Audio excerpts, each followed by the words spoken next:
সদস্য এবং ভক্তদের ধন্যবাদ এবং কৃতজ্ঞতা জানাই। বিগত জুলাই আগস্ট মাসে ছাত্র জনতার গণ অভ্যুত্থানে স্বৈরা শাসনের অবসান হয়েছে। এই আন্দোলনে ধর্ম, বর্ণ, জাতি, সম্প্রদায় নির্বিশেষে সকলকে একই কাতারে ঐক্যবদ্ধ ও সামিল করেছে। পৃথিবীর সকল ধর্মের মূল বাণী হচ্ছে শান্তি। আপনারা দুর্গাপূজায় শোষণমুক্ত, বৈষম্যহীন আরও কল্যাণমুখী রাষ্ট্র প্রতিষ্ঠার লক্ষ্যে প্রার্থনায় প্রতিজ্ঞা করবেন এই কামনা করি। আমি জেনেছি অনেক বড় আঙ্গিকে এই পূজার আয়োজনে অনেক অর্থ, সম্পদ, মেধা ও শ্রম ব্যয় হয়েছে।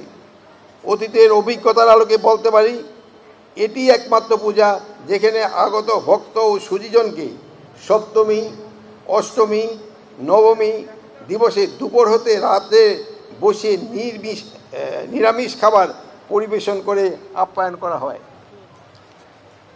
সফলভাবে পূজা আয়োজনের জন্য বারিধারা ডিওসিতে সম্মানিত সকল বাসিন্দা, আশেপাশে ভক্ত সুধীজন, সাধারণ নাগরিক, আইন শৃঙ্খলা রক্ষাকারী বাহিনী, প্রিন্ট ও ইলেকট্রনিক মিডিয়ার সাংবাদিকবৃন্দ, ডেস্কো, ওয়াসা, ফায়ার সার্ভিস, বাংলাদেশ সশস্ত্র বাহিনী সহ সংশ্লিষ্ট সকলকেই ধন্যবাদ ও কৃতজ্ঞতা।